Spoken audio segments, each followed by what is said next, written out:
Hey, I want to talk today about what I consider to be the concept of relative advantage and using that within trying to understand how to approach a match in tournaments or sparring. This is my own way of phrasing it. That doesn't exactly come from a historical source, but I think it's quite an important one. And the basic idea is that sometimes you can do better against an opponent by not doing the thing that you're best at. And the ideal strategy is the one that maximizes not the thing you're best at, but the thing that you're relatively best at, your relative advantage. And what do I mean by that? So just to illustrate this in a really kind of naughty way, right? Imagine you've got 10 points to spend, and you can either spend it on sniping, power riposte, or grappling, right?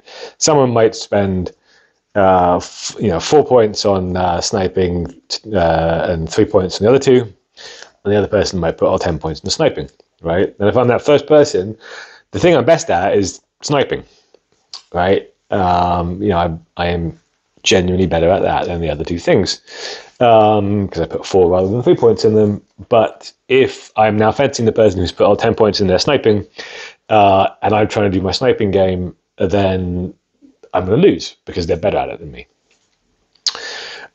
So the concept here is basically about trying to identify not the thing you're best at, but the thing that you're better than your opponent at, and then using that as your tactical plan to say that's what I want to do. Right. So in the context of this example, you could be closing to a power riposte game or a grappling game. So either way, you want to get closer.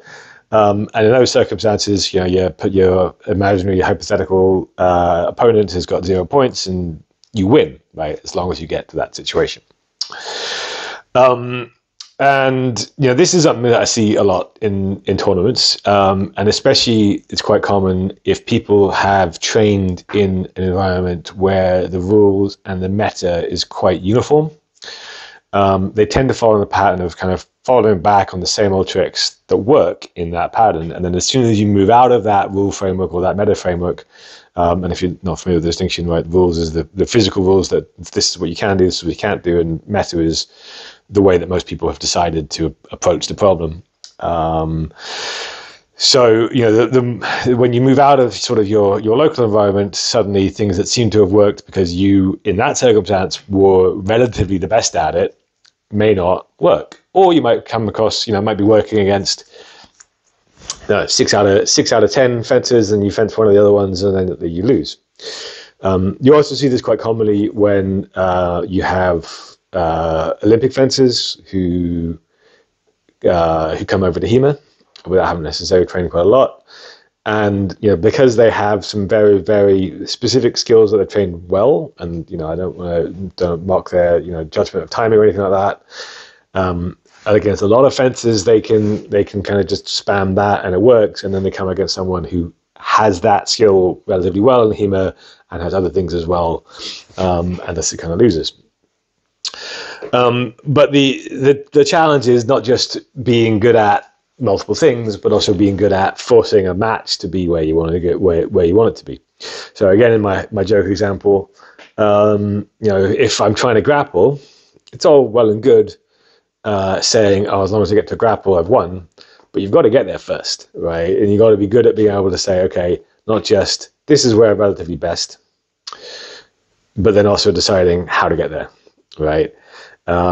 So as a result, this person who's spamming sniping, right? Even if you recognize this and you try and get there, you might not ever do it if they're that good at sniping, right? And that's why you do have plenty of fencers who are quite limited in their repertoire, particularly quite limited in their repertoire, and still do very well because they're so good at it that it's very difficult for someone to deal with that and get to something else. Vardy is a very balanced fencer. I think it supports this framework quite well because he's got kind of things in all areas, and that's why I quite like it. But I think with all of these things, the one thing that I will say is that the thing you can never neglect, no matter what, you follow this framework, you got some things. Let's say you really love grappling and that is the thing you're best at. if you think about it in a tournament context, or sparring context, or real fight TM, whatever that looks like, doesn't matter how good you are at the things that are relatively close, you cannot get there unless you can get past someone who's good at the things relatively far away. You know, you start far away and you get closer. So to be able to apply your sort of your relative advantage in things like grappling or things like kind of a power riposte game, you first have to be good at managing distance and being able to structure things there. Not necessarily in terms of being able to do the snipe, but to be able to deal with somebody who is good at that. And in all things for me, and I say this to students all the time, if you are in a tournament, I'll talk about one thing before I say that. This is particularly problematic for tournaments because you have a very limited time for working it out, right? You've got to find out which thing you're relatively best at if you don't know the person. You've then got to find a strategy for getting there. You've then got to apply the strategy, and you might already be 9-0 down by the time that you've done all those things, and you've then got playing a hard mode to get at that point. So, you know, tournaments are a nice way of training this because you've got such a short window to get the information, apply the information, do the thing. Generally speaking, in a tournament, right, if you have got a plan and you find yourself 6-0 down and you don't yet know what the opponent is doing and you haven't got yet a plan to counteract it, just do something else, right? Because whatever you're currently doing, it's not working for you. And even if you don't yet know what the thing that will work against them will, probably doing something else will work better than the thing that you're currently trying to do. Because again, you've got that limited window of time to deal with it.